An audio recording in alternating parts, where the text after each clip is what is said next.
Linha de Frente. Olá, tá tudo bem por aí? Mais um Linha de Frente começando. Eu sou Lívia Zanolini e agradeço muito a sua companhia. 2024 vai caminhando para o fim e com muitos desafios na área econômica. O aguardado pacote de corte de gastos chega ao Congresso Nacional em meio a reações negativas do mercado, críticas da oposição e ainda pode sofrer atrasos na votação se não houver uma solução rápida para o impasse envolvendo emendas parlamentares. O Congresso tem 2 semanas praticamente para se debruçar sobre o pacote fiscal antes do recesso parlamentar. Até seria um tempo razoável, não fossem outras pautas densas que também precisam ser concluídas ainda nesse ano. Entre elas, a reforma tributária e as leis orçamentárias. Na quarta-feira passada, a Comissão Mista de Orçamento aprovou o relatório preliminar da LDO e espera aprovar o texto final até o dia 18 de dezembro. A reforma tributária, já aprovada na Câmara dos Deputados, pode avançar nesta próxima semana no Senado Federal. Como são temas complexos e que mexem muito com a vida de todos nós, vamos nos dedicar a discuti-los hoje. E participam hoje da mesa Alexandre da Cunha Matias, estrategista-chefe da Monte Bravo, Carolina Brasil, advogada tributarista, presidente do Mulheres no Tributário, Túlio Nassa, professor de Direito Público da pós-graduação da PUC São Paulo, e José Guilherme Sabino, CEO da Assertif e especialista em recuperação tributária. Que prazer recebê-los, sejam bem-vindos ao Linha de Frente. Bom debate a todos nós. E eu vou começar com uma pergunta para todos vocês e vou seguir essa ordem começando com você, tá, Alexandre? Eu trouxe muitas pautas densas que precisam avançar agora nessa reta final do ano legislativo. Será que vai ter tempo para tanta pauta? Olá, é um prazer conversar com vocês. Eu acho que debater profundamente, com certeza não dá tempo, mas eu acho que um volume grande de propostas vão ser aprovadas porque são necessárias. O que você acha, Ana? Olá, Lívia. É um prazer estar aqui, agradeço o convite. E, na minha opinião, o governo está nessa corrida para conter o déficit fiscal e acredito que algumas medidas serão, sim, aprovadas. O PLP 68, temos o PLP 68 e o 108 atualmente no Senado Federal, regulamentando a reforma tributária do consumo. Acredito que o 68 será, sim, aprovado. Encerraram as audiências públicas na Câmara, no Senado, e o relatório ele sai na próxima semana, então acredito que sim, que será aprovada. Agora, essa tentativa de conter os gastos, essas medidas fiscais do Haddad, eu acredito que não, acredito que elas não passarão. Acredito que precisa de debate, acredito que haverá aperfeiçoamento e negociação, porque a gente está vendo aí algumas medidas ali escondidas, algo que ainda precisa ser debatido e melhor aperfeiçoado, porque tem pontos da tributação da renda que precisam ser tratados como todo para ser eficiente. José Guilherme. Obrigado, prazer estar aqui acompanhando com essa mesa. Eu acredito que se o governo negociar bem, eles conseguem aprovar todas as pautas que estão no Congresso. E você, Túlio, o que espera? Oi, Lívia. É uma honra estar aqui na Jovem Pan, essa casa tão renomada, essa mesa qualificada aqui de debate. Olha, para começar o programa com um pouco de bom humor, eu lembro do quadro... Por favor, Túlio. Se é que é possível, né? Sim, sempre. Eu lembro de um quadro do nosso querido Fausto Silva, que falava assim, se vira nos 30. Ele trazia um artista, em 30 segundos o artista tinha que provar por que ele merecia ser famoso numa grande emissora de televisão. É mais ou menos isso. Se vira nos 30, Congresso. Será que vai conseguir se virar? Pois é. É o que a gente vai saber. Vamos então começar o nosso debate mais profundo, as nossas discussões agora mais profundas. Em meio às pressões para cortar gastos, a equipe econômica do governo federal apresentou na semana passada um pacote para tentar aliviar o peso nas contas públicas. Mas o tão esperado anúncio das medidas chegou com uma série de críticas. A Marília Ribeiro traz todos os detalhes para nós, direto lá de Brasília. Na reta final dos trabalhos no Legislativo em 2024, o Congresso Nacional tenta acelerar a votação do pacote do corte de gastos apresentado pelo governo para cumprir a meta fiscal. O Executivo estima que o pacote de corte deve chegar a 70 bilhões de reais até 2026. Mas para que isso aconteça, é necessário o aval do Congresso. Nesta quarta-feira, a Câmara aprovou a urgência de 2 projetos do pacote. Desta forma, as matérias não vão precisar passar por comissões e serão levadas para votação direta no plenário da Casa, o que agiliza todo o processo de tramitação das medidas. O Congresso deve analisar 2 projetos de lei. O primeiro traz a obrigatoriedade da biometria para a concessão de benefícios, além de prever que o reajuste do salário mínimo precisa seguir o mesmo limite de crescimento das despesas estabelecidos pela regra de controle das contas públicas. Já o segundo propõe a vedação de novos benefícios tributários em caso de déficit nas contas e também permite o bloqueio de emendas parlamentares. O Palácio do Planalto também apresentou uma proposta de emenda à Constituição, que faz parte do pacote.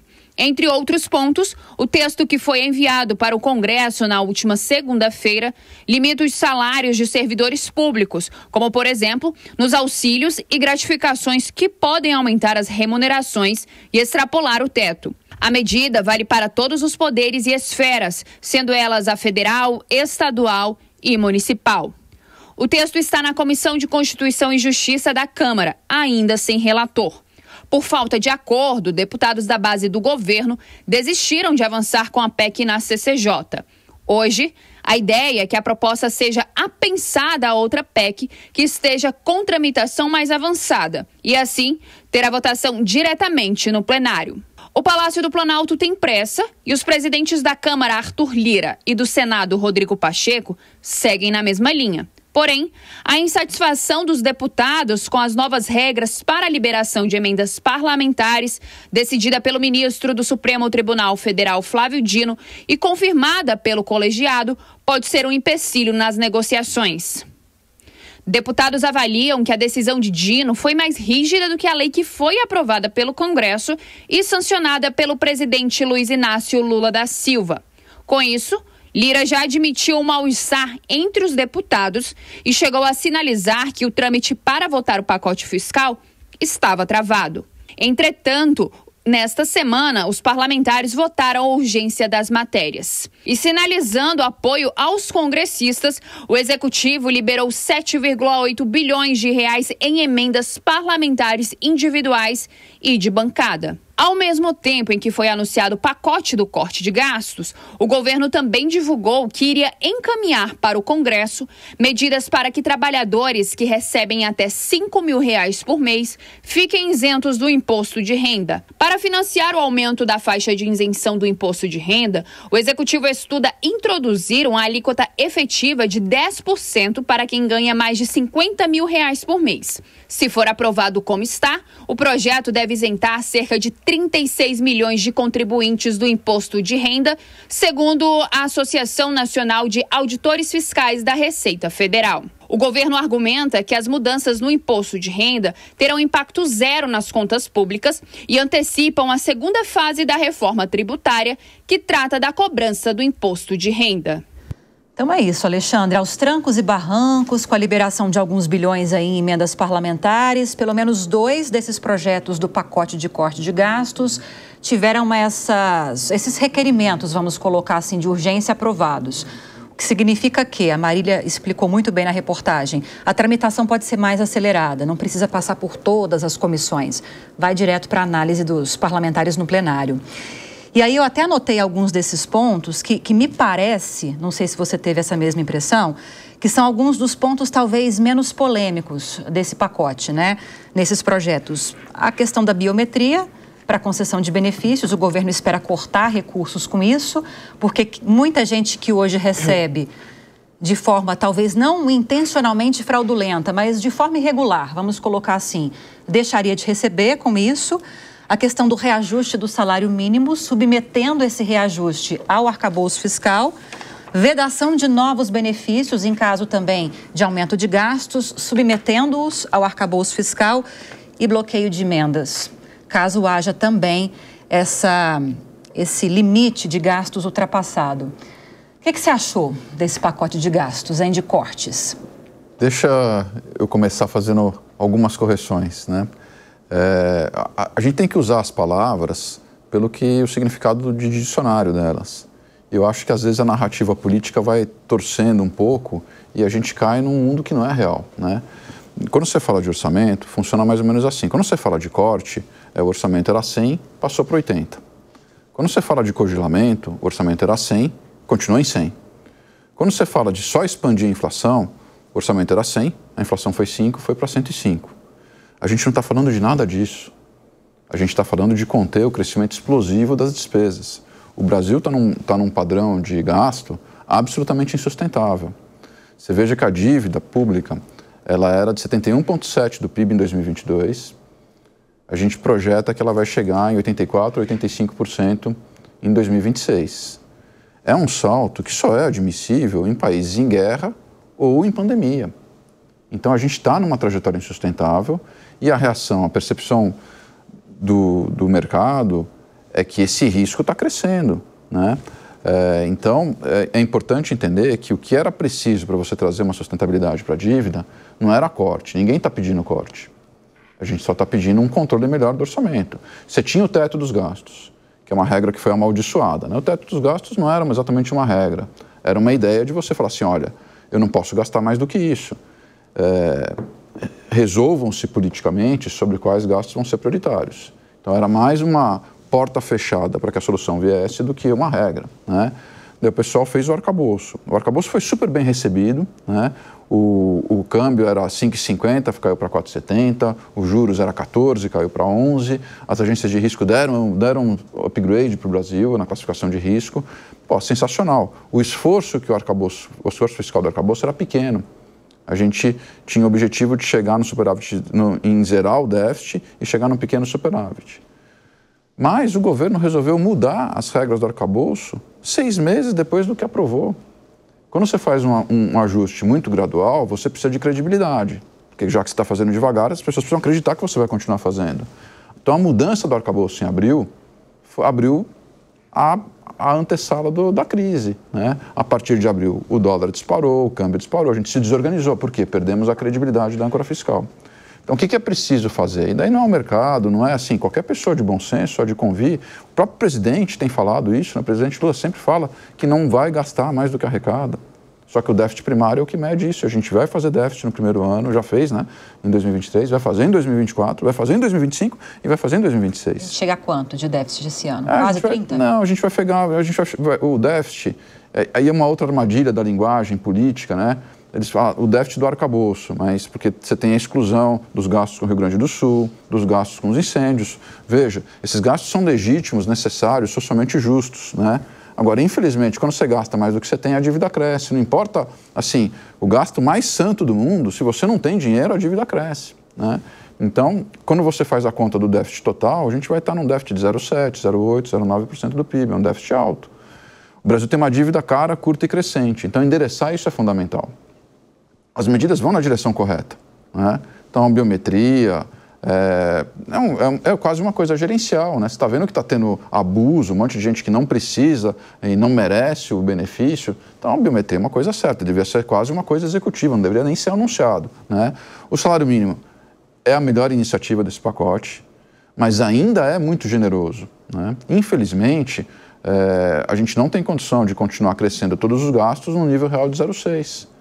Ainda é muito, né? Muito menos 2,5%. Então, assim, é um processo complexo, né? Mas o que me causa uma certa perplexidade é que, visto que não tem corte, era simplesmente conter a trajetória explosiva, eu não consigo entender porque o governo não foi um pouquinho mais incisivo, porque o benefício que ele conseguiria era infinito. Em oposição ao fazer um ajuste mais ou menos, que todo mundo fica na dúvida se vai dar, se vai ser aprovado, se está combinado com o Congresso, uma certa noção de que algumas medidas são um pouco improvisadas, não estão devidamente amadurecidas, né? Você teve um aumento do risco, um aumento do dólar, um aumento da expectativa de inflação, vai obrigar o Banco Central a subir juros, em função disso a gente vai crescer menos no ano que vem, então a gente está numa saia justa, né? É preciso botar a bola no meio do campo, reconhecer que a dinâmica da dívida ela é sim muito preocupante e tomar atitude condizente com isso, que é reorganizar o gasto, né? Priorizando os gastos sociais. O Brasil é um país profundamente injusto, cobrar mais de quem ganha mais é absolutamente necessário, né? Então não é esse o ponto de oposição. O ponto de oposição é que a gente está fazendo isso e está gastando demais. E aí o déficit cresce e a economia desorganiza. Então acho que a gente vai conversar bastante ainda, mas eu tenho a impressão que a gente precisa começar a corrigir alguns mitos, algumas palavras que estão sendo usadas que não tem corte. O que tem é assim, a gente precisa controlar a trajetória de crescimento do gasto, para ele não ser explosivo, porque vai dar ruim. É importante lembrar, né? Quando a gente diz que vai dar ruim, não é que tem uma experiência esotérica em algum país muito distante. A gente viveu isso há 10 anos, né? A presidente Dilma foi num roteiro de aumentar o gasto, ignorar a inflação e deu na maior recessão da história desse país. As pessoas não sabem, mas a gente só vai chegar na renda per capita de 2013 em 2027. Então isso é uma tragédia social, uma tragédia para a equidade, é uma tragédia para o projeto de país, porque o fiscal foi desorganizado. A gente não pode deixar isso acontecer de novo. Sim. Outras medidas que não foram abrangidas, Túlio, nessa urgência que foi aprovada, é a questão da PEC, que trata da limitação dos supersalários, criar regras para que eles não aconteçam com tanta frequência como acontece hoje. É aquela discussão sobre mudanças na previdência dos militares também, que foi difícil avançar. Chegou-se num acordo depois de reuniões envolvendo o ministro da Defesa, alto comando das Forças Armadas, mas não está contemplada também nessas medidas que foram apresentadas pelo Congresso. O que você espera desse pacote? Olha, eu infelizmente vejo com pessimismo. A gente está assistindo uma vez mais a política interferir naquilo que deveria ser feito tecnicamente, pela palavra dos economistas, pelas pessoas que entendem do assunto. Veja, se nós estamos diante de um cenário de déficit, de um cenário de necessidade de corte de despesa, qual seria o pior momento para anunciar o aumento da isenção do imposto de renda? Se o governo quer economizar, eu vou usar a expressão economizar 70 bilhões com esse pacote, de outra mão, por uma pressão política, 35 bilhões vão ser consumidos por conta desse aumento da isenção do imposto de renda. Então, me parece que o populismo, me parece que as pressões políticas, elas vão minando aquilo que tem que ser feito na prática. O Alexandre lembrou do governo da Dilma. Eu vou um pouquinho mais para trás, Alexandre, vou lembrar no início da década de 90, que a nossa inflação chegou a 2.000%, 2.000% ao ano. É a década que eu fiz a faculdade, eu lembro que eu não sabia se a coxinha e a Coca-Cola no dia seguinte ia custar a mesma coisa, era uma inflação maluca. E como que isso foi contido? Com uma única receita que veio do Fundo Monetário Internacional dizendo o seguinte: implantem uma lei de responsabilidade fiscal e cortem despesas. Sem isso é impossível baixar dólar, sem isso é impossível fazer reforma tributária, porque se o Estado gasta, aonde que o Estado vai buscar esse dinheiro? É na tributação, não há outra. O Estado não é uma plantação de dinheiro. Então, eu acredito que essa reforma deveria se pautar muito mais por um critério técnico do que ceder às pressões políticas. Não é hora de agradar as bases políticas, não é hora de ceder a essas pressões. A gente falava sobre isso antes da gravação, né, Ana Carolina? Que essa medida que foi anunciada, junto com esse pacote fiscal, que na teoria não está dentro do pacote, mas foi anunciada junto, né, que é a ampliação da faixa de isenção para quem ganhar até R$5.000, não surpreende porque foi defendida durante a campanha do presidente Lula. Ele sempre bateu nessa tecla, esse assunto nunca morreu nesses primeiros anos de governo e fatalmente em algum momento essa política seria apresentada. E aí a crítica do mercado é justamente pelo timing em que isso aconteceu, né? Apresenta-se um pacote de cortes e aí no mesmo dia fala-se da ampliação dessa faixa de isenção, não trazendo para números especificamente, mas parece que uma ação acaba anulando a outra. Essa foi a sensação do mercado e daí essa reação negativa que o Alexandre citou para a gente. Sobre essa medida que é a sua área, o que você achou? Exatamente isso, Lívia. Como o Túlio trouxe, o momento, né, o timing. Eu sou super a favor, como o Alexandre trouxe também, essa questão de ter essa isenção até R$5.000, mas não é o momento. Nós estamos no momento de corte de gastos. E eu acho que não tem nenhuma oposição aqui, é unânime as questões que trouxeram, de fato, cortes de gasto. Mas nós vemos muito mais aqui essa isenção, uma medida populista, e, em contraponto, uma tributação que me parece uma tributação de dividendos disfarçada. E o que causa preocupação, porque nós vemos uma micro-reforma da renda acontecendo ao longo do ano de forma isolada. E nós precisamos olhar o ecossistema da tributação da renda como um todo, olhar o conjunto. Porque assim como a reforma do consumo está sendo tratada, a emenda constitucional 132 sendo regulamentada, nós precisamos olhar a renda como um todo. Assim como é justo que haja essa isenção até R$5.000 no momento certo, nós precisamos analisar o nosso imposto de renda da pessoa jurídica. Hoje, o nosso imposto de renda da pessoa jurídica é de 15%, com um adicional de 10% para empresas que faturam mais de R$240.000 no ano. Ou seja, uma empresa pequena, porque uma empresa pequena fatura R$250.000 no ano, é considerada uma empresa pequena, enquanto uma empresa que fatura 20 bilhões de reais no ano é tributada da mesma forma. Nós precisamos sim de uma alíquota progressiva, nós precisamos sim de justiça tributária, e essas ações isoladas correm o risco de trazer injustiça tributária, que inclusive foi positivada na nossa Constituição e é um novo princípio constitucional tributário, deve ser norteador do nosso sistema. Então, trazer justiça tributária, o que nós precisamos? De progressividade e não de regressividade, para que, de fato, a população de baixa renda e que mais precisa, nós precisamos de uma tributação progressiva. Tributar os super ricos, o IGF, que é previsto na nossa Constituição e que vem sendo falado muito no governo do Lula, a tributação sobre grandes fortunas, não tem efeito prático em outros países. Nós vamos fazer, matar a galinha dos ovos de ouro, é fazer com que as empresas saiam do Brasil, é fazer com que os super ricos saiam do Brasil.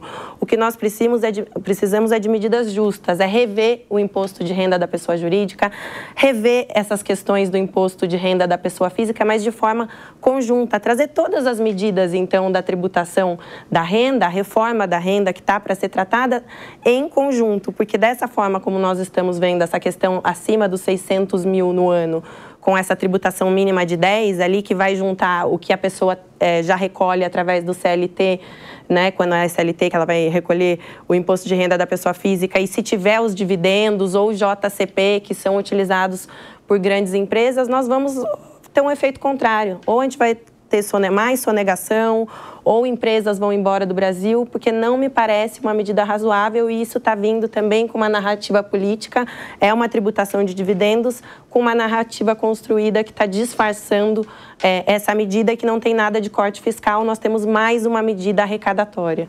Até essa questão dos 50 mil por mês, 600 mil ao ano, José Guilherme, pessoas que estariam recebendo esses valores passariam a receber uma taxação um pouco maior para compensar essa ampliação da faixa de isenção. Eu tenho ouvido muito de economistas, depois quero ouvir o Alexandre também sobre isso, que ainda não está claro o que vai entrar nesse bolo desses 50 mil.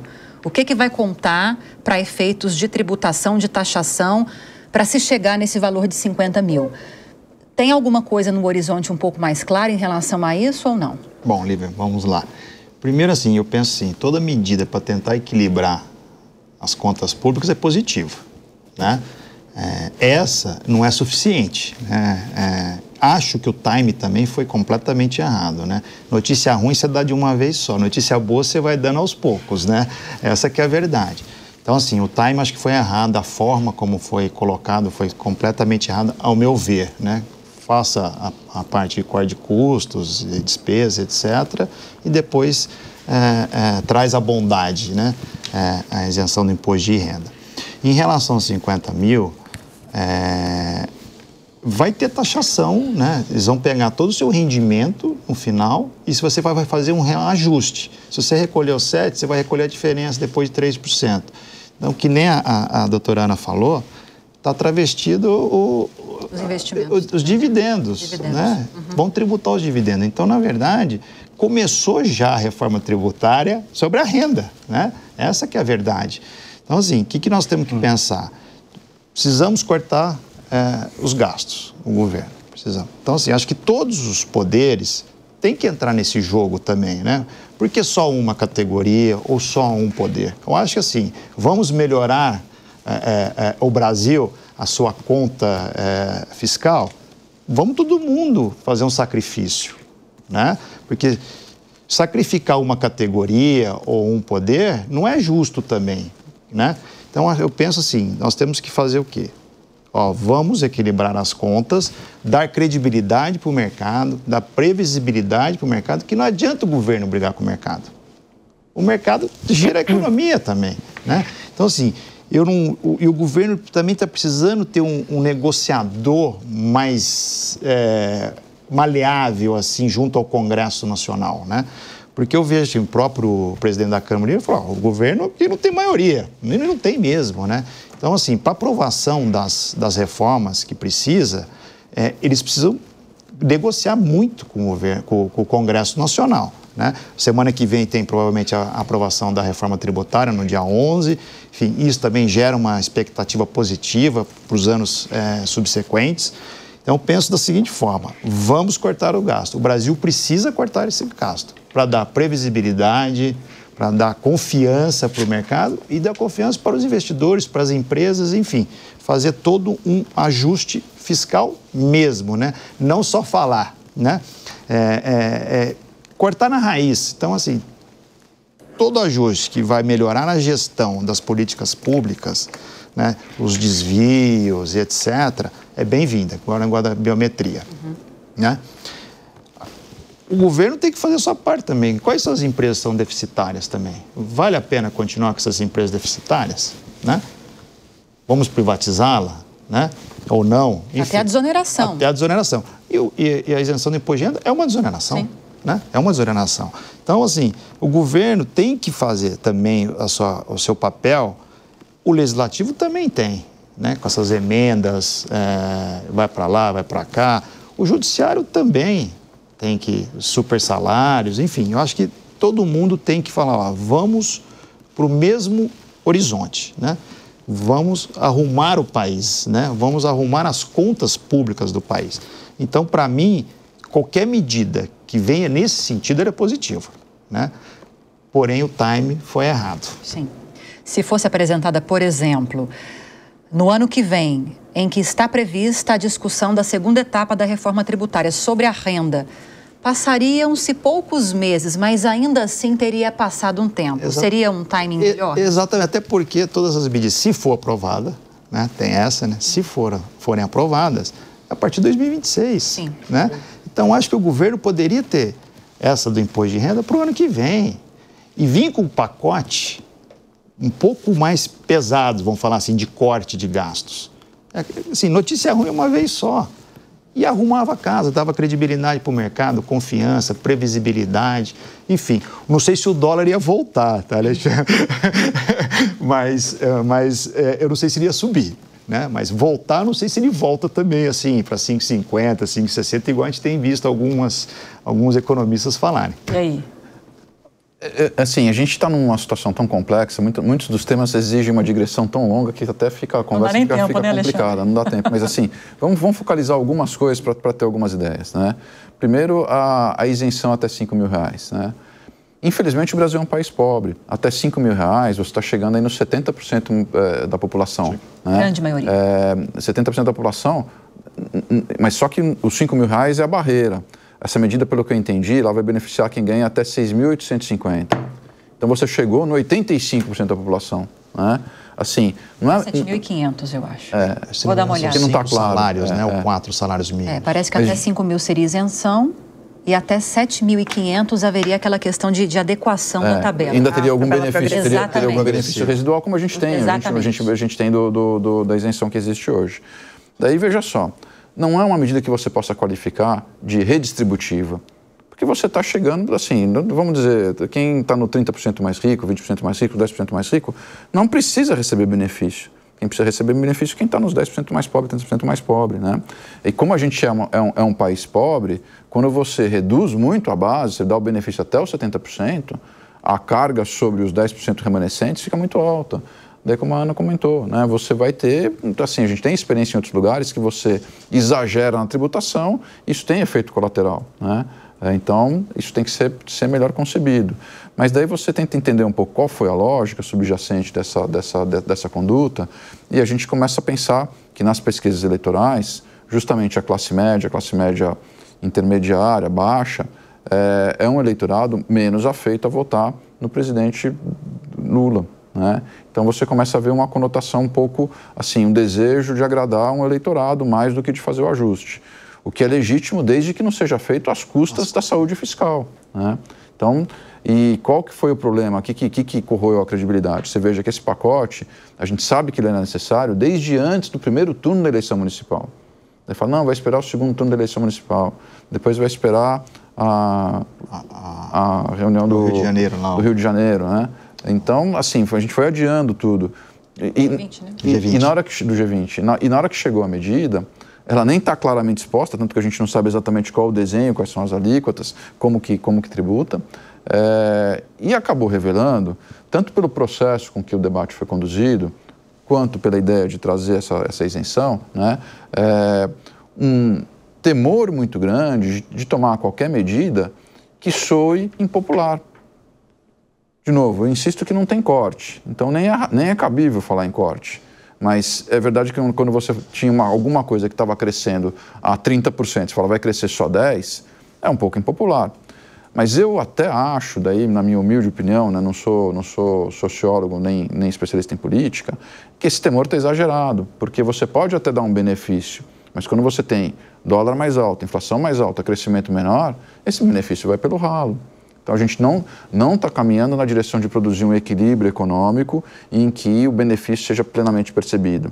A gente está numa situação que você vai fazer um benefício, mas vai ter uma série de outras coisas que vão estar acontecendo no entorno político que vão ser contraproducentes. Então, eu, pessoalmente, acho que o marqueteiro, pelo que a gente viu dos relatos, né, o Lula tomou essa decisão ouvindo mais os políticos e o marqueteiro do que a equipe econômica. A equipe econômica, pelo que se relata, insistiu muito para que não fosse feito dessa forma, né? E o presidente optou por seguir o marqueteiro. Eu acho que não deu certo. Eu acho que o tiro saiu pela culatra e a gente vai entrar em 2025 numa situação bem mais complexa do que na alternativa. Eu acredito, a resposta, se o pacote fosse de 70 bilhões críveis, 70 bilhões de verdade, porque a gente está avaliando que vai ficar na faixa de 40 a 50 bilhões. Né? 70 bilhões em 2 anos, né? Isso. Não é 70 bilhões agora também. 30 diluído em 2 anos. A gente acha que vai ser de 15 a 20 e o 40 do segundo ano vai ser talvez alguma coisa em torno de 30. Né? Se fosse moeda de verdade, não tivesse deslocamento de despesa e tudo, a minha convicção pessoal, a gente não sabe o que aconteceria, é que o câmbio voltaria para a faixa de 5,40, o Banco Central poderia parar a alta dos juros em janeiro, o crescimento de 2025 estaria preservado e você estaria com um ambiente econômico muito saudável. A gente não vai ter isso, a gente vai ter um ambiente bem mais desafiador. E rapidinho para passar para o Túlio, qual é a sua expectativa em relação à próxima reunião do Copom? Vai aumentar meio, 0,75, 1? Tem gente falando já em 1 ponto percentual da taxa básica de juros. O que você espera? A gente acha que é preciso subir 1%. Né? O cenário básico da Monte Bravo agora tem 2 altas de 1, mais 2 altas de 50, a taxa vai a 14,25. Né? Porque a expectativa está desgovernada, o dólar subiu, a âncora fiscal ficou fragilizada e o Galípolo tem feito um trabalho muito bom, desde que ele assumiu, liderado o Banco Central no sentido de dizer, é muito importante estabilizar as expectativas, a nossa missão é correr atrás da meta, o Banco Central tem um mandato, eu não discuto o mandato, eu procuro cumpri-lo. E o Galípolo tem feito isso de maneira muito clara. E agora chegou a hora de você reconhecer que o desequilíbrio aumentou muito, então é preciso uma dose maior. Infelizmente, né? Ninguém gosta de juros altos, mas a alternativa é pior. O problema dos juros é que você não controla e dá inflação. De novo, só recordando, né? Desculpe me alongar, mas em 2015 a inflação foi 10,70. A meta era 6,5. O PIB foi menos 3,80, porque a gente saiu com fiscal de controle. O superávit, alguns anos antes, estava na casa de 2%. Em 2015 a gente fez um déficit de 2%. Então, uma política fiscal muito expansionista, a gente perdeu a âncora fiscal e perdeu também a âncora monetária. Hoje a situação é muito melhor porque o Galípolo e o Banco Central têm feito um ótimo trabalho e a gente mantém a âncora monetária. A inflação está subindo, o Banco Central está reagindo e a gente fala, ó, a inflação vai ficar ali, talvez 5, um pouquinho mais do que isso, mas ela não vai sair do controle. Então essa perna é muito importante, a gente já não tem a âncora fiscal. Se perder a âncora monetária, é crise. E para não perder, o Banco Central precisa atuar e precisa ser firme. Já é nessa semana, né, a reunião? Eu queria uma parte nessa discussão, porque o Alexandre ele traz elementos técnicos que, assim, à primeira vista e uma análise mais profunda, eu acho que é um consenso, não há como discordar. O que eu queria era trazer um ponto, eu acho que mais palatável, não só para aqueles que entendem, mas para o cidadão em geral, para as pessoas que às vezes não entendem, como não entendem o juridiquês, não entendem o economês e etc. Tem um ditado alemão que fala que o diabo mora nos detalhes, né? Nós estamos falando, olha só, fica muito claro para você que não é economista, não é jurista, etc., que o governo quer economizar 70 bilhões em 2 anos. Será que os 70 bilhões eram suficientes? O que o Alexandre falou é assim, eram suficientes para estancar o sangue, para parar um pouquinho, né, melhorar um pouquinho a situação e acalmar o mercado, para o dólar não subir tanto, etc., para os juros não precisar subir para controlar a inflação. Mas qual que é o aumento da despesa do governo em comparação ao governo anterior? Em comparação àquilo que era 340 bilhões. Esse é o aumento da despesa desse governo. 340 bilhões. E quando o governo vem então e fala, olha, eu vou apresentar um pacote de corte de despesas, esse pacote vai servir para acalmar o mercado, vai servir para controlar as contas públicas, vem um pacote de 70 bilhões, que não atende os 340 bilhões, né? Que ele está gastando a mais, não é o que ele está gastando que o governo precisava gastar, ele está gastando a mais do que sempre gastou. Então, me parece que o diabo aí mora nos detalhes. É preciso, infelizmente, tomar o remédio amargo. É preciso... E outra coisa que a população precisa entender também, que corte de despesa não significa ir contra as pessoas economicamente menos favorecidas, porque controlar a despesa vai significar, a médio prazo, uma maior capacidade do Estado de dar benefício social com responsabilidade fiscal. Então, no final das contas, o que todo mundo quer aqui é que a isenção do imposto de renda seja maior. O que todo mundo quer é que o preço dos alimentos não tenha uma inflação terrível no final das contas, né? Então, para isso, o que é preciso? Que o governo gaste menos. E para gastar menos, infelizmente, e nesse atual cenário, não se pode deixar a política falar mais alto, não se pode deixar o populismo falar mais alto. Me parece que essa medida do aumento da isenção do imposto de renda veio de última hora, como vocês falaram, ou por uma pressão do marqueteiro, ou por uma pressão das bases políticas. Então, o cenário, assim, claramente, olhando a ferida aberta, é mais profundo do que o que a gente imagina. E você tocou num ponto importante, que essa medida considerada populista, ela não vem só do Executivo. Muitos analistas políticos têm falado, Ana Carolina, que o Congresso não vai ter coragem de barrar essa ampliação da isenção do imposto de renda para até R$5 mil, porque também não ficaria bem para o Congresso Nacional barrar uma medida que tem como objetivo ajudar quem ganha menos aqui no Brasil.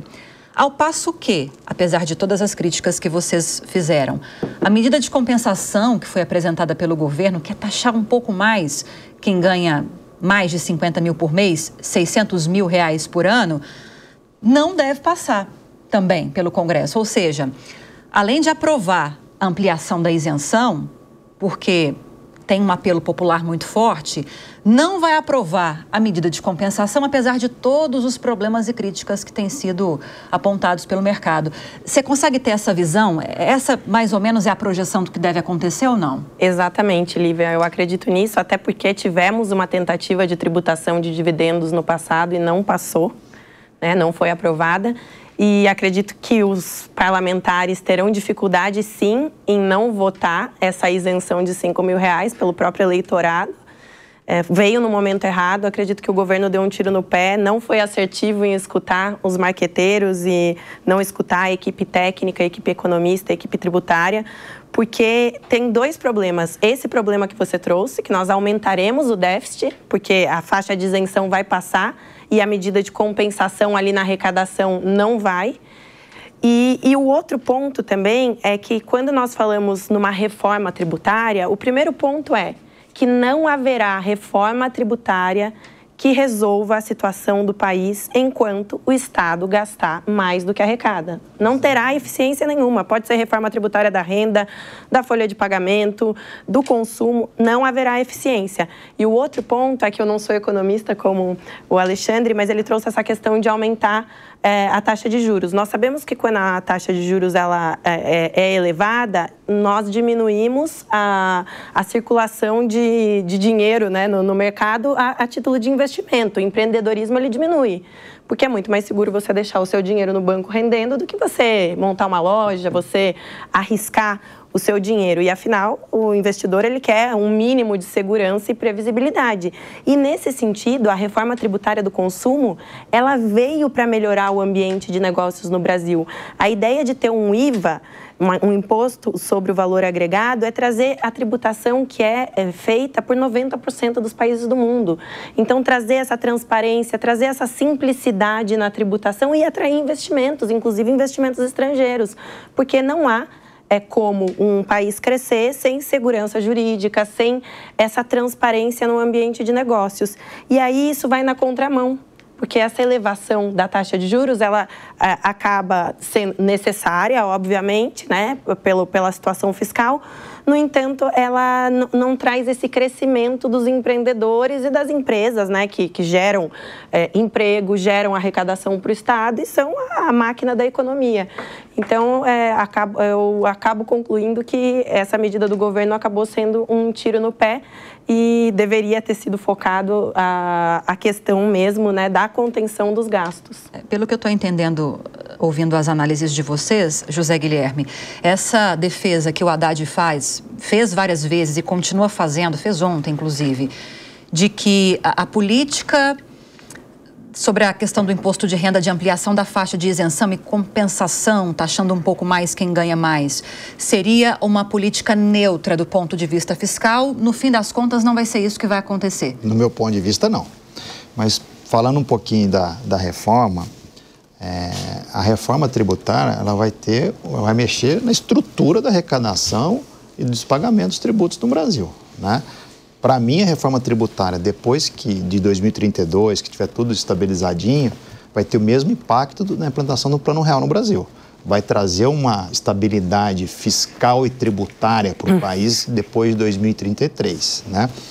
Então, e esse pacote, que nem o Túlio falou, o diabo mora nos detalhes, me preocupa muito que o governo está querendo diminuir as compensações tributárias das empresas, né?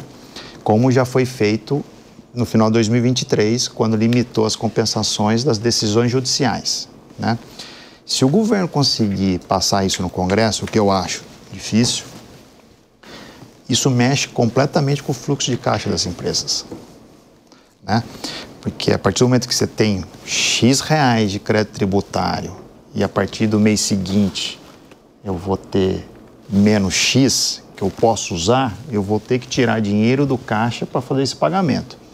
Então, o governo também está contando, não só com esse corte aqui, vamos falar, pequeno de gasto, ele está contando com outras medidas para arrecadar mais, né? É isso que o governo está também enxergando. Que precisa fazer frente às despesas que sempre aumentam. Eu vou cortar aqui, eu preciso compensar, né? Tem uma, né?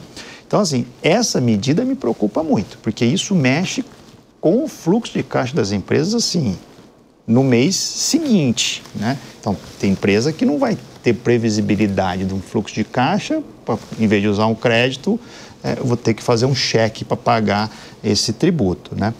E com a reforma tributária, a expectativa, para mim, é super positiva, né? Não é ideal, mas é possível, né? E vai ter uma mudança completa, assim, nas empresas no país, né?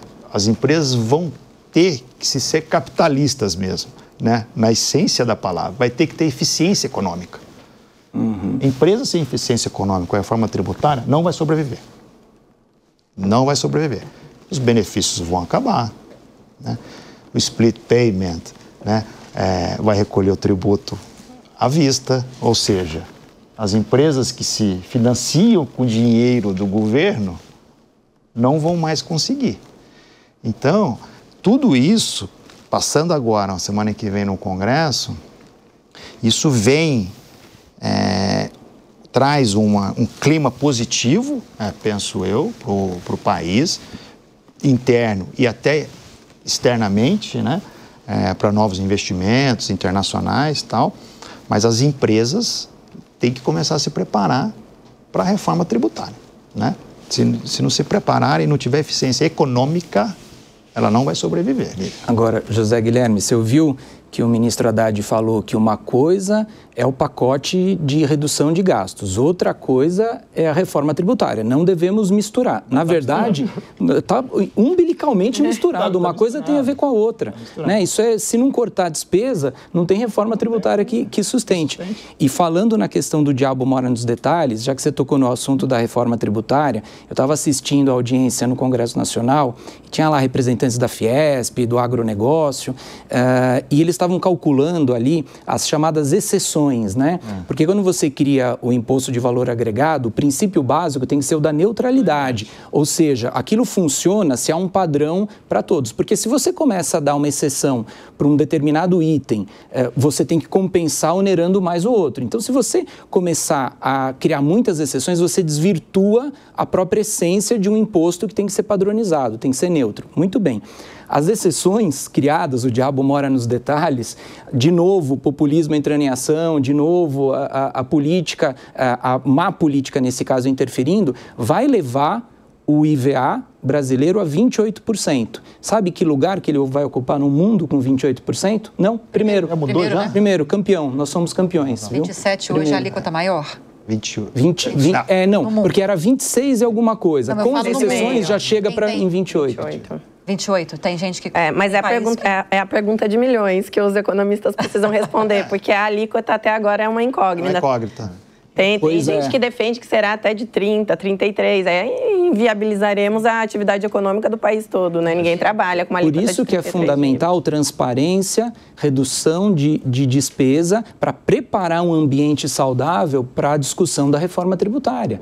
A reforma tributária só terá margem de ser uma boa reforma tributária, distribuir melhor a renda, se os gastos estiverem controlados. E o momento é agora do controle de gastos. E agora é urgente e vai repercutir sim na reforma tributária. Vamos ouvir o Alexandre, e aí eu peço para a gente guardar um pouquinho a reforma tributária para o segundo bloco, que a gente tem uma reportagem trazendo detalhes sobre o assunto. Alexandre. Não, eu ia fazer uma reflexão que está no bojo da reforma, mas acho que talvez valha pensar em várias coisas. Assim, o Brasil, nos últimos 10, 15 anos, se desorganizou muito em diversos aspectos. A nossa institucionalidade está toda muito confusa, né? Então, a presidente Dilma não pagou as emendas parlamentares, daí virou as emendas obrigatórias, daí o Bolsonaro também concedeu um poder muito grande ao parlamento. Hoje o parlamento tem um poder muito grande, mas não tem o ônus, né? A gente vive num regime semi-parlamentarista, o parlamento tem um poder sobre orçamento enorme, mas quem carrega a culpa de quando as coisas não dão certo continua sendo o executivo, né?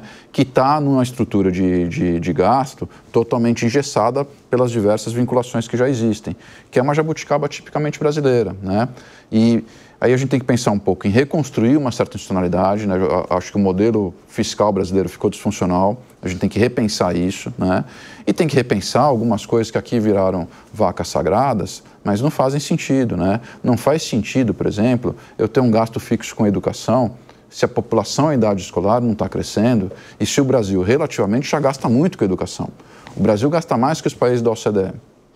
No entanto, os nossos resultados na educação são péssimos. Volto ao tema da eficiência que você estava trazendo, né? A gente está sempre nos últimos lugares dos testes PISA, né? E gasta um montão. Gestão. Gestão. E a nossa população em idade escolar está caindo. Tanto que você conversa com o pessoal das cidades ou do estado e fala, a gente não tem onde botar dinheiro na educação. Então, claramente é disfuncional. Saúde é a mesma coisa, né? A gente precisa gastar em saúde? Precisa. Mas não precisa ter uma vinculação, não precisa ter uma regra constitucional de quanto que você vai gastar, porque isso tira o grau de liberdade do governo de fazer o que é necessário. Então, são ideias que na origem elas tinham até um certo sentimento de justiça, mas elas não são funcionais. E na reforma, e no Congresso tem sido assim, você fica muito sujeito aos grupos de interesse. E como que funciona o grupo de interesse? Ele pega uma causa muito particular e diz que aquilo é pelo bem da humanidade, é pelo sentimento de justiça. Então vamos isentar a carne. É ótima ideia isentar a carne. Daí isentou demais, entendeu? O benefício é para um grupo muito específico, não é o mais focado. A política bem focalizada, ela atinge quem precisa, a política mal focalizada, ela é horizontal e o benefício vai para quem não precisa, e a gente vai perdendo um montão de coisas nesse meio do caminho. O que acontece? A carga tributária fica alta, a eficiência do gasto fica baixa. Então a gente precisa começar a desmontar isso. Mas aí tem uma questão política. O Congresso está muito... A evolução política também, quando a gente já falou isso no começo, o governo Lula é um governo minoritário no Congresso. E para ele ter um trânsito mais sereno nas medidas, ele precisa talvez fazer uma reforma ministerial. Nessa composição ministerial, o que acontece é que cada medida que vai para o Congresso vai negociando caso a caso. E aí a negociação fica muito mais dura, porque você não tem uma construção de maioria orgânica. Então tem uma série de coisas, tanto institucionais quanto de conjuntura política, que acabam fazendo com que o nosso fluxo de tomada de decisão, no caso aqui fiscal, mas vale para quase tudo, ficou muito complexo, ficou muito oneroso governar o Brasil. É um desafio gigantesco. A gente precisa reorganizar a institucionalidade, precisa reorganizar o papel de cada um, precisa decidir se a gente quer um regime presidencialista ou parlamentarista. Cada um tem seus prós e contras, mas a gente tem que ter um modelo que funcione. Não dá para ter um governo que tem um grau de discricionalidade muito baixo sobre o gasto, o controle está todo no Congresso, você fica amarrado. Então, eu acho que a gente tem pela frente, nas próximas eleições ou nos próximos debates, uma agenda ampla para reorganizar o país, senão a gente não vai conseguir chegar onde a gente quer chegar. Sim. Vamos só esgotar esse tema do pacote de corte de gastos. A gente já trouxe aqui o impacto que foi sentido e verbalizado pelo mercado, mas eu tenho mais detalhes para trazer aqui para você que nos acompanha. Esse pacote, gente, de corte de gastos do governo, como dissemos, não repercutiu bem no mercado e levou a um recorde, na verdade. Um recorde na cotação do dólar, que passou dos R$6 pela primeira vez, isso na semana passada. Mas não foi só a moeda norte-americana que sofreu os impactos dessa medida. Analistas do mercado subiram para 0,75% as projeções de alta na taxa básica de juros, já batendo aí no 1 ponto percentual, como falamos agora há pouco com o Alexandre. E com isso, a expectativa é que a Selic chegue a 12% ao ano. O Copom se reúne para discutir os juros na próxima terça-feira e na quarta-feira também. E, além disso, houve um impacto na estimativa de inflação. No Boletim Focus, divulgado nessa última segunda-feira, o mercado elevou a projeção para 4,71%, a inflação, seguindo acima do teto da meta, que é de 4,5%. Os economistas também subiram a estimativa para o ano que vem para 4,4%. É daí para pior, Alexandre? Porque a cada dia parece que a estimativa, a projeção do mercado, a cada dia muda, né? A gente está trazendo previsão de segunda. Não, veja só, tem uma coisa que é relativamente intuitivo. O câmbio no ano passado estava desgovernado 5,50, veio o arcabouço, caiu para 4,70. Ele veio subindo, né? Veio subindo especialmente a partir de abril, quando a gente flexibilizou as metas do arcabouço. O câmbio saiu de 4,70, foi para 5,20, ficou em 5,20 um tempo, 5,50 um tempo, agora está em 6. A economia, os agentes econômicos não reagem de imediato ao câmbio. Você não sabe se vai ser permanente, né? Talvez o câmbio volte. Eu tinha expectativa que o câmbio fosse voltar, eu acreditava num pacote fiscal um pouco mais robusto. E achava que vinha um pacote fiscal mais robusto, o câmbio voltava, a Selic não teria que subir tanto, eu acreditava nisso, né? Mas acabei me decepcionando com a extensão do pacote. E agora a minha percepção é que esse nível de 5,90, 6 veio para ficar. Qual a consequência disso? Todo mundo que estava esperando para ver onde o câmbio ia parar para reajustar os preços, vai falar assim, beleza, agora é 6. Não é mais 4,70, não é mais 5, é 6. É um movimento muito grande, né? O câmbio desvalorizou esse ano cerca de 23%. Então a gente tem uma inflação represada proveniente do câmbio. Na hora que surgiu a ideia de que o câmbio ficou em 6, vem inflação. Por isso que o Banco Central tem que reagir, para a gente não desgovernar também o lado monetário. Então, infelizmente, acho que as expectativas de inflação vão, as nossas projeções são para uma inflação entre 5 e 5,5%, as expectativas estão abaixo disso. Então, se a gente tiver certo, as expectativas vão andar até esse patamar, e justamente por isso que o Banco Central tem que reagir para evitar que isso continue deteriorando. Galípolo vai seguir essa cartilha que o Alexandre está trazendo? Qual é a sua expectativa? Será que ele vai vencer a queda de braço entre o que deve ser feito e a pressão política? A pressão do governo. Me parece ele uma pessoa bastante ponderada e me parece bem intencionado. Vamos ver se ele vai conseguir resistir. Veja, quando a gente fala, por exemplo, do câmbio, a impressão que eu tenho é que aquilo lá é um termômetro, é como se fosse uma medição de uma febre. Alguma coisa está acontecendo que subiu a temperatura, né? Aquilo é uma temperatura, mas o que é preciso é olhar o que está por detrás daquilo lá, né? Por que aconteceu? Quais são as causas? E parece que a bancada aqui é unânime em dizer as causas estão no controle do gasto público, que é o que a gente está debatendo aqui nesse primeiro bloco. Então, eu acredito que tanto o Banco Central como a sociedade deveria olhar um pouco mais e cobrar um pouco mais um pacote robusto de corte de gasto e qualitativo. Eu vou pegar uma fala do José Guilherme, que do Alexandre, que foi muito perspicaz, que é a qualidade do gasto público. Olha só, se a gente olhar, quem entende de orçamento, quem entende de governo, vai verificar onde tem alguns gargalos. O que ele falou, 25% da educação, que é o mínimo constitucional, o que isso acontece na prática? Na prática, você pega milhares de prefeitos no Brasil que chegam em novembro, dezembro, correm desesperadamente para poder gastar 25%, porque senão eles têm as contas rejeitadas pelos tribunais de contas. E muitos, centenas, têm essas contas rejeitadas. Mesmo correndo para gastar, não conseguem gastar os 25% e têm as contas rejeitadas. Ou seja, quanto dinheiro público foi mal gasto, foi desperdiçado, né? Nós temos aí um rombo de estatais de 9 bilhões de reais, o último rombo das estatais. As emendas parlamentares, mais 25 bilhões de reais.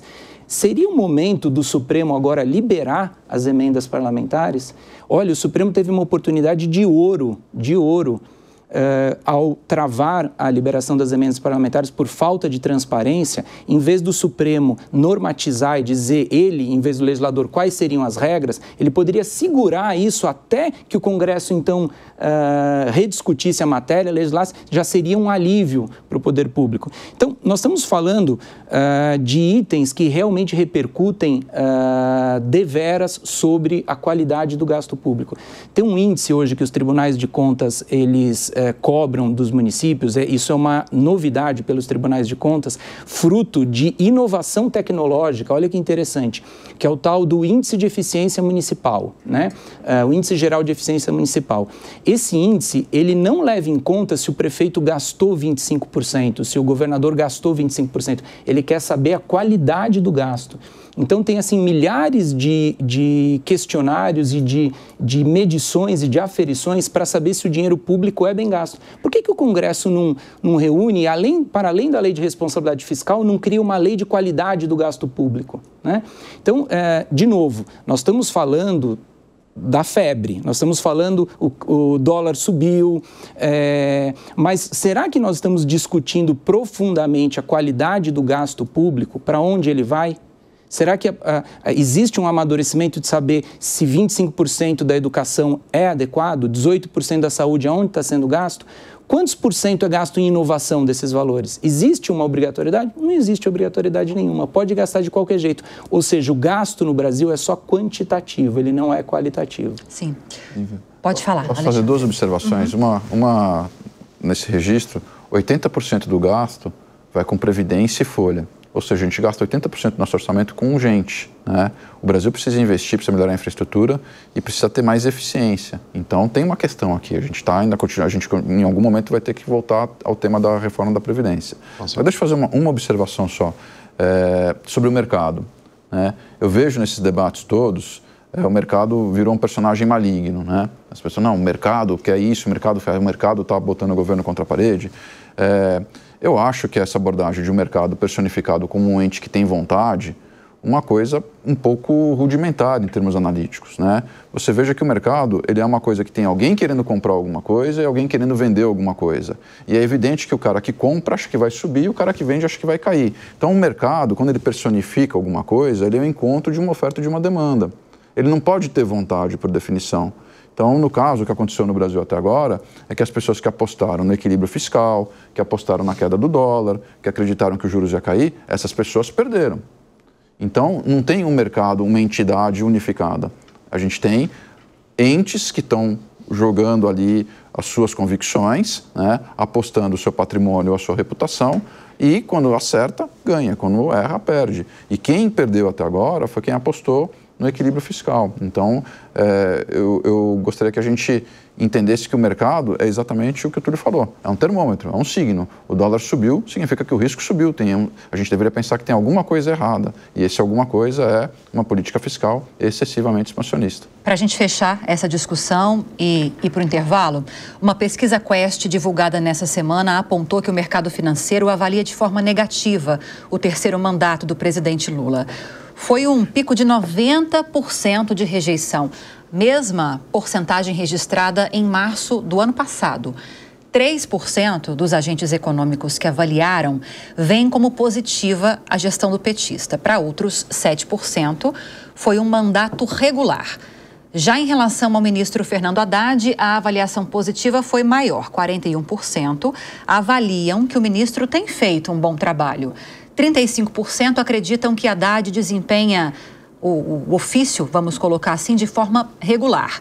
E 24% avaliam o trabalho de Haddad como negativo. Montamos aqui, então, uma arte para você entender melhor essas avaliações apontadas pela pesquisa Quest. Mas, como eu disse lá no começo do programa, não é um único desafio do Congresso Nacional nesse ano, não. Além do pacote, o Congresso tem até o fim da terceira semana, agora de dezembro, que é quando começa o recesso, para aprovar as duas leis orçamentárias e a regulamentação da reforma tributária. No caso da reforma, o relator de um dos projetos de regulamentação, o senador Eduardo Braga, do MDB, deve apresentar o relatório à Comissão de Constituição e Justiça para votação já na segunda-feira. Vamos acompanhar agora, na reportagem, detalhes da tramitação dessas propostas com Bruna Milan. A reforma tributária foi aprovada em dezembro do ano passado, após mais de 30 anos de discussões e tentativas com o objetivo de simplificar e modernizar o atual sistema de recolhimento e pagamento de impostos no país. Agora, o novo sistema está em fase de regulamentação, que foi dividida em 2 projetos de lei. Um que trata da criação do Imposto sobre Valor Agregado, o IVA, que vai substituir 5 atuais tributos por 3. São eles: um federal, a Contribuição sobre Bens e Serviços, que deverá incorporar os atuais IPI, PIS e COFINS, outro de nível estadual e municipal, o Imposto sobre Bens e Serviços, que substituirá o ICMS e o ISS, além do Imposto Seletivo, também de nível federal. O segundo projeto de regulamentação trata da gestão e fiscalização do Imposto sobre Bens e Serviços, com a criação do Comitê Gestor, que vai reunir representantes de estados, municípios e Distrito Federal. Na Câmara, o primeiro projeto foi aprovado em julho deste ano, como a isenção de imposto sobre a carne e o cashback, e o segundo no final de outubro. Já o Senado ainda precisa se debruçar sobre as duas propostas. Na semana passada, o presidente Rodrigo Pacheco chegou a dizer que a reforma é prioridade na casa, juntamente com o pacote sobre corte de gastos anunciado pelo governo. Segundo a agência Senado, foram realizadas 13 audiências públicas na Comissão de Constituição e Justiça e 21 na Comissão de Assuntos Econômicos para tratar sobre os novos tributos sobre o consumo. O relator, senador Eduardo Braga, do MDB do Amazonas, recebeu cerca de 1.800 emendas dos senadores ao texto. A expectativa é que, com a apresentação do relatório, as propostas sejam votadas nas próximas semanas na CCJ. Depois disso, seguem direto para o plenário. Caso os senadores façam mudanças, os projetos precisarão ser novamente analisados pelos deputados. O período de transição da reforma tributária terá início em 2026 e a previsão é que passe a valer na integralidade a partir de 2033. A expectativa do ministro da Fazenda, Fernando Haddad, é que a segunda fase da regulamentação da reforma, que trata da tributação sobre a renda, seja discutida em 2025. Na ocasião, deputados e senadores votarão a ampliação da faixa de isenção do imposto de renda proposta pelo governo. Ana Carolina, até aí, Parece complexo, mas a gente só falou de tramitação. Tem o conteúdo, que é aí que está o problema. A gente falou no começo do programa que deve avançar, você que trouxe essa expectativa para a gente, pelo menos um dos projetos de regulamentação, agora em 2024, que é esse ponto que a Bruna explicou, que é a substituição dos 5 tributos por 3. É tanta coisa nesse contexto que eu queria que você trouxesse aqui para a gente, de uma forma didática, para quem está acompanhando e para esta jornalista também que não é da área. O que é mais importante em relação a esse primeiro projeto para a gente discutir aqui na mesa? Eu acho que o que é mais importante é trazer esse novo modelo de tributação, né? A gente vai ter que quebrar o paradigma e reconstruir tudo que nós temos hoje em relação à tributação do consumo. O primeiro ponto é que, como a Bruna muito bem trouxe, nós teremos a substituição de 5 tributos, CBS substituindo PIS e COFINS federal, IBS substituindo ISS e ICMS, ISS municipal e ICMS estadual. O primeiro ponto, só para abrir aspas aqui em relação ao 108, o porquê ele não será votado, e ele é muito mais complexo e ficará para o ano que vem, é porque no 108 tem o comitê gestor. Hoje, a arrecadação dos estados e municípios, cada estado e cada município arrecada, né, a título de ICMS e a título de ISS, a sua arrecadação ali. No entanto, com a reforma, nós temos a criação do comitê gestor. E, atualmente, isso causa muita preocupação, porque nós temos 3 poderes, legislativo, executivo e judiciário. E isso nos parece a criação de um 4º poder, como diz a minha querida professora Marielbe, porque dinheiro é poder. E aí nós não teremos os estados e os municípios cuidando da sua arrecadação. O comitê gestor vai arrecadar tudo a título de IBS, então IBS substituindo ICMS estadual e ISS municipal. Então o dinheiro dos nossos 27 estados e dos nossos mais de 5.500 municípios serão administrados por esse novo órgão.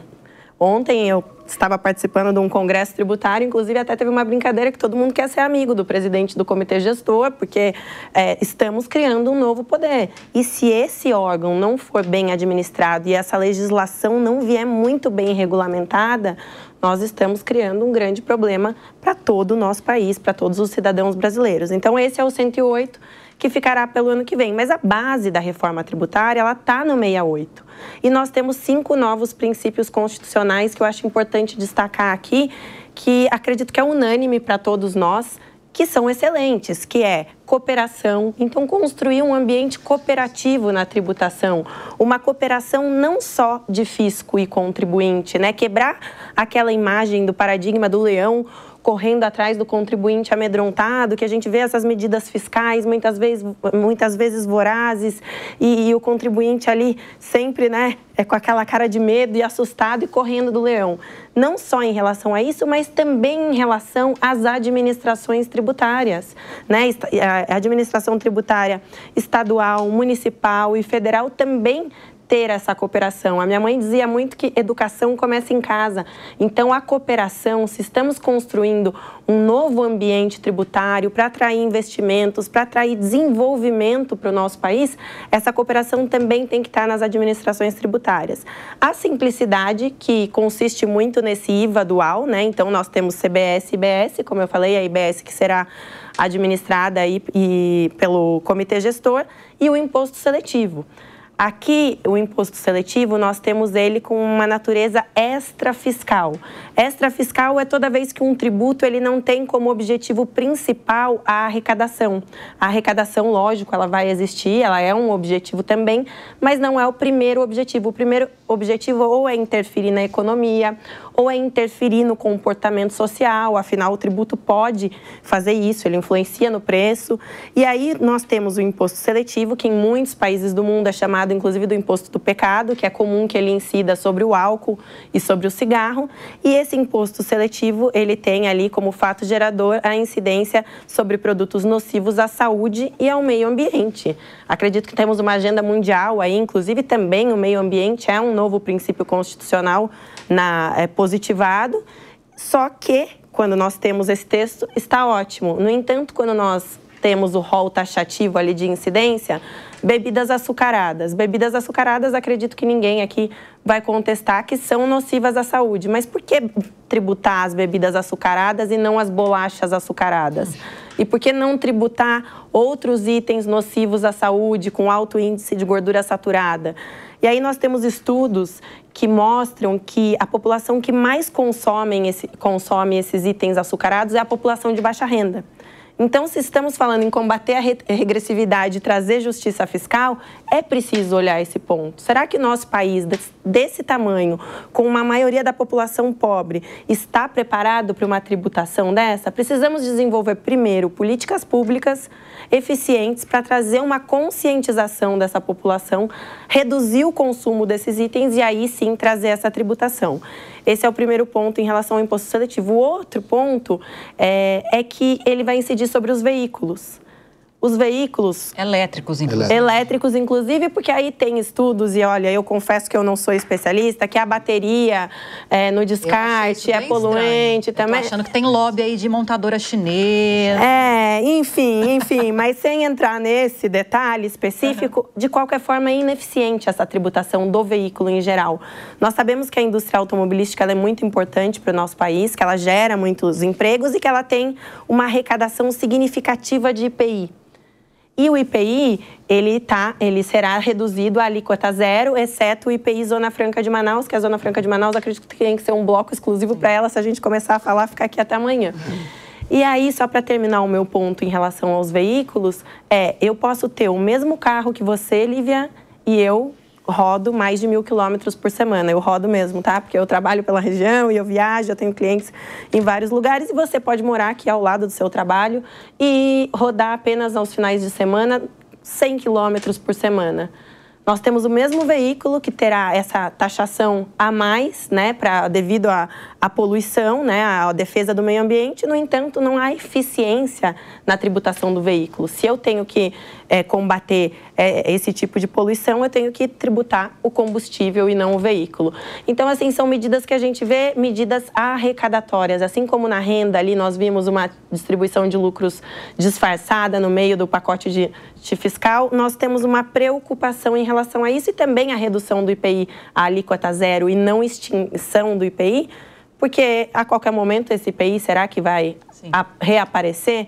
Então, são pontos de preocupação. Mas, sem dúvida, a simplificação, a transparência que traz esse modelo de IVA, eu acredito que a longo prazo teremos, sim, frutos. Temos o ponto da neutralidade. Um dos grandes problemas no país hoje, na tributação, é a cumulatividade de tributos, é o fato da empresa não poder se creditar de tudo. Hoje temos discussões em relação a PIS e COFINS, por exemplo, do que é insumo, do que é insumo. E aí é um alto índice de judicialização.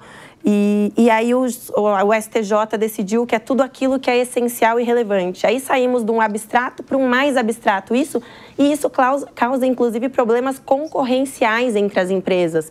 Porque aí uma empresa está se creditando, a outra não, uma paga mais tributos. Então, isso vai trazer uma homogeneidade. E embora, como o Túlio trouxe muito bem, temos as reduções de alíquotas que causam polêmicas. Por exemplo, temos ali nas reduções de alíquota parques de diversões. Isso causou grande polêmica, porque no mundo todo o IVA ele tem um padrão ali de alíquota geral para não ter essas distorções no mercado. No entanto, quando você olha parque de diversão, causa assim, olha, eu faço jus, não acho, eu tenho filhas pequenas, acho parque de diversão importantíssimo, mas saúde tem que estar lá, a questão da educação, pessoas com deficiência. No entanto, quando nós olhamos para alguns pontos ali de redução, nos parece, como você disse, que será que foi matéria de lobby? Então, para que haja uma alíquota razoável, que possa trazer uma consciência para o cidadão da importância da arrecadação, da importância de pagar tributos, é preciso rever esses pontos. Sim. O que está pesando, na sua opinião, de todos esses pontos, José Guilherme, que a Ana Carolina levantou, para essa possibilidade de atingirmos o maior IVA do mundo? Vamos lá. A reforma, como eu falei anteriormente, ela vai ter um impacto positivo a longo prazo como um plano real. Mas ela traz alguns pontos de preocupação. A transição muito longa, a meu ver, né? 2, vai ter um aumento de litígio inicialmente, né? Estou falando para os advogados tributários que vai ser a década de ouro deles, tá? Que vai ter um aumento de demanda judicial, principalmente no início. né? O governo tem que correr atrás tecnologicamente, né? O SERPRO está já em desenvolvimento de toda essa plataforma tecnológica. As empresas vão ter que fazer investimento em tecnologia também, né? Verificar que o seu fornecedor de ERP se já está se preparando para a reforma. As empresas que têm contrato a longo prazo vão ter que rever esses contratos também, qual que vai ser o impacto, né, da reforma nesses contratos, verificar se vale a pena ficar em extrema ou não, né? Porque o benefício vai acabar, né? O que vai ter um impacto muito grande vai ser a logística, né? Onde está o meu mercado consumidor, aonde não está. Então, o jogo vai equalizar, teoricamente, se não tivesse tantas exceções, né? Porque quanto maior a exceção, né, alguém vai pagar essa conta, claro, ali, não existe mágica, né? Não existe mágica, né? E hoje, né, só em litígio tributário nós estamos falando em 5 trilhões de reais. É muita coisa, né? E hoje as empresas gastam 1.400 horas para cumprir todas as obrigações acessórias, né? Nós temos um cliente nosso que tem planta aqui no Brasil, no Canadá e nos Estados Unidos, eu dou sempre esse exemplo. Aqui ele tem 40 pessoas para cumprir as obrigações acessórias. Nos Estados Unidos ele tem uma, no Canadá ele tem uma. Então, por aí você vê como é que é o nosso manicômio tributário, né? A complexidade tributária. Se a gente conseguir diminuir isso, que é o que a reforma promete, né? E nós temos essa expectativa,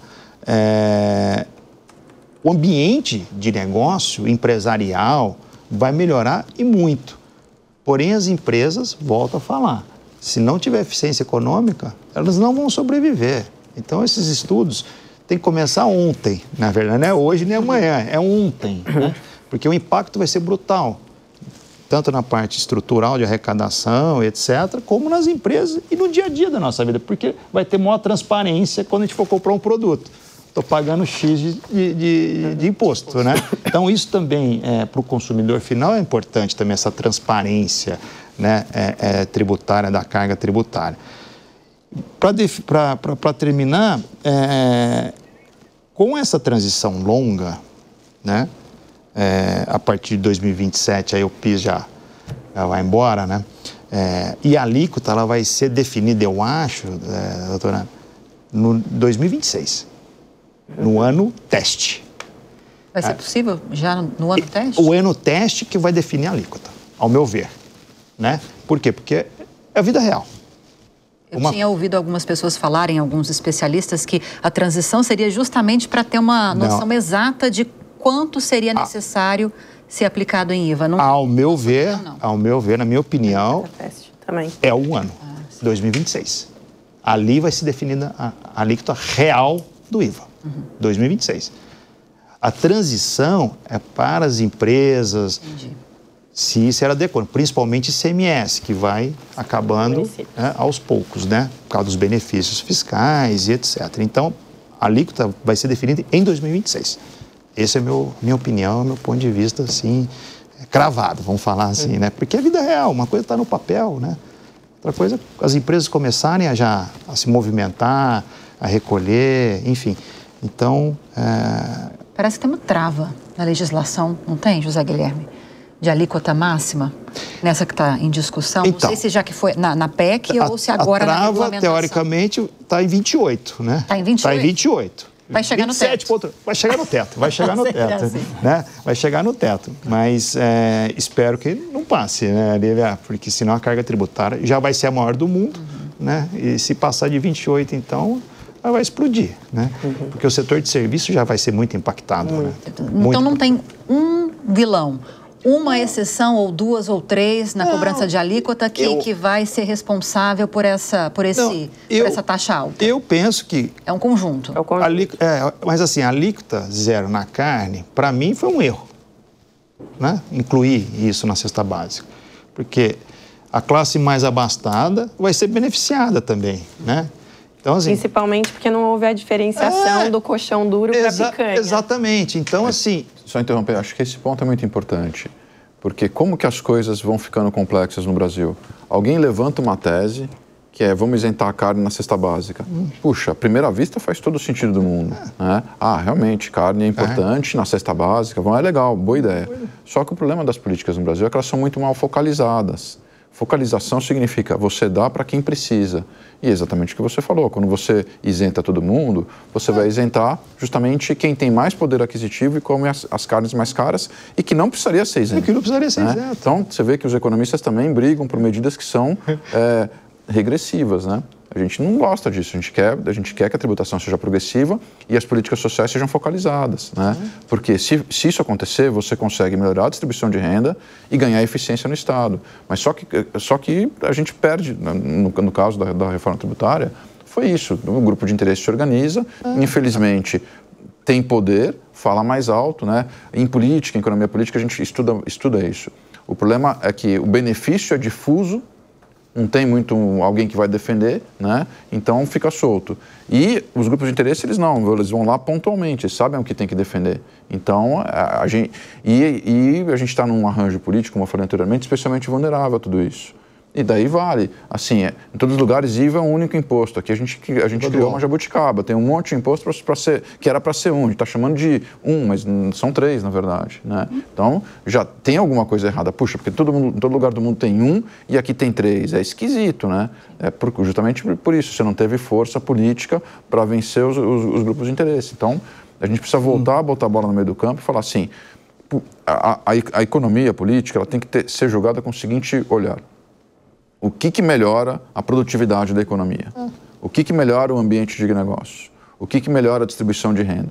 São 3 critérios simples, você tem que atender esses 3 critérios simultaneamente. E a gente vê muitas vezes no debate, você pega uma bandeira, vamos isentar a carne que é bom. Só que você está deturpando todos os outros critérios. E daí a política sai ruim. Né? Então a gente precisa voltar, desculpa, só para concluir, o que eu acho que é o problema do Brasil hoje? Está tudo muito polarizado, virou tudo um fla-flu. Se você fala isso, você é meu inimigo. Se você fala aquilo, você não presta. Gente, o mundo é complexo, a gente precisa entender as opiniões diversas e precisa reaprender a construir consensos. Os países só avançam quando são possíveis consensos que ultrapassam o mandato de um ou de outro partido. O Congresso é o lugar para isso, mas tem que ser um lugar para debate, um lugar organizado. Né? Então tem toda uma institucionalidade que a gente precisa recompor se a gente quiser ter um país bacana. O Brasil tem todos os potenciais do mundo, mas a gente precisa se organizar, a gente está desorganizado. Posso meter um pouquinho a colher nessa conversa? Eu acho que tudo que foi falado aqui é um consenso, né? É um sistema adotado de neutralidade tributária, o IVA funciona na maioria dos países, sobretudo nos países mais desenvolvidos. Eu acho que aí há um consenso, mas me parece que algumas coisas não estão sendo bem discutidas nesse projeto. Todo sistema que funciona precisa de algumas calibragens, né? Os americanos falam checks and balances, né? Os freios e contrapesos. Então, ao aplicar esse sistema no Brasil, existe um detalhe que parece que é um detalhezinho, mas é um detalhezão que não está sendo observado, que é o setor de serviço. Muito se fala, o preço da carne, o preço desse produto, daquele, a guerra fiscal entre os estados, mas vamos lembrar que o setor de serviço representa 70% do PIB brasileiro. O setor de serviço está onde? Está nos municípios. E está aonde que ele é representado no imposto? No ISS. É ali que está representado. Eu me lembro quando foi feita uma reforma fiscal em 2003, a Emenda Constitucional 37, 2002, desculpa, a Emenda Constitucional 37, que foi uma reunião dos prefeitos das capitais, que, aliás, esse comitê gestor, saibam, senhores, só vai ter prefeito das capitais. Não tem prefeito dos outros municípios. Nem dá, né? Exatamente. Mais de 5 mil? Quando houve uma tentativa, pois é, mas olha só, mas isso não está sendo discutido. O interesse, o Brasil é um país continental com profundas diferenças regionais. Você pega, por exemplo, no entorno de São Paulo, existem cidades dormitórios a São Paulo que não têm infraestrutura, que não tem possibilidade de emprego para a pessoa que está lá. Ela consome educação pública, consome a saúde pública ali daquele município e vem trabalhar em São Paulo. Então, São Paulo fica com o trânsito abarrotado, São Paulo é mais caro e você não desenvolve as cidades do entorno. O que as cidades do entorno têm para desenvolver regionalmente? E eu cito o exemplo de Barueri, Santana de Parnaíba, cidades que ficaram ricas à custa do quê? De incentivo fiscal no ISS. Você quer abrir um salão de beleza? Fique aqui em Barueri, não precisa ir para São Paulo. Você quer abrir uma clínica de saúde? Fica aqui em Barueri, porque aqui você vai pagar menos de 2%. Muito bem, eu falei que o diabo mora nos detalhes. Em 2002, houve uma preocupação de acabar com a guerra fiscal do ISS. O que aconteceu? Os prefeitos das capitais se reuniram e a emenda constitucional saiu dizendo o seguinte: nenhum município pode cobrar menos que 2% de ISS. Existe até hoje, em vigor. Nenhum município pode cobrar menos que 2% de ISS. O que está por trás disso? As grandes capitais não querem perder as empresas prestadoras de serviço aqui. Isso é bom para o desenvolvimento regional, isso é bom para a economia do Brasil, é péssimo. Então, vamos olhar agora para o IVA, sistema que é maravilhoso, sistema que realmente vai padronizar, vai neutralizar, vai dar maior transparência, mas será que a repartição do ISS vai chegar para os municípios? Você está centralizando na mão da União. Será que a definição do comitê gestor, que não tem uma representatividade dos prefeitos ali, tem só das capitais, realmente vão ouvir e vão dizer, olha, tais e quais municípios precisam de uma alíquota diferenciada de ISS, porque eles precisam de uma política de incentivo tributário? Então, o que eu estou vendo de discussões que eu concordo com tudo, não chega numa fatia que é fundamental, que é o ISS. É o imposto que é esquecido. Parece que é um imposto pobrinho, né, dos municípios pequenininhos, etc., mas é o que mais movimenta o PIB do Brasil. O tempo acabou, mas você queria falar, dá para falar em 20 segundos? Dá, eu deixo. Que a indústria de suco está muito preocupada com as bebidas açucaradas, porque o suco é adocicado com suco de maçã, né? Então, assim, faz mais mal que refrigerante, o suco. Então, está equiparado na mesma categoria. E, a meu ver, não deveria ser assim. Suco não deveria ser equiparado a refrigerante. Conseguiu cumprir o tempo determinado. Muito bem. Obrigado, Lívia. O tempo acabou, mas uma última notícia. Vou lembrar que na última quarta-feira já falamos sobre isso. A Comissão Mista de Orçamento aprovou o relatório preliminar da Lei de Diretrizes Orçamentárias do ano que vem. Agora, os parlamentares têm até a próxima terça-feira para apresentar sugestões de alteração no texto. A votação está prevista para o dia 18 deste mês. É mais uma discussão para a gente seguir acompanhando aqui na Jovem Pan News. Queria agradecer muito a participação de vocês. Muito obrigada pela presença. E também a sua audiência ao longo do Linha de Frente nesse fim de semana. Foi muito bom contar com a sua companhia, tá bom? Um ótimo fim de semana para você, uma boa semana pela frente e até a próxima. A opinião dos nossos comentaristas não reflete necessariamente a opinião do Grupo Jovem Pan de Comunicação. Realização Jovem Pan News.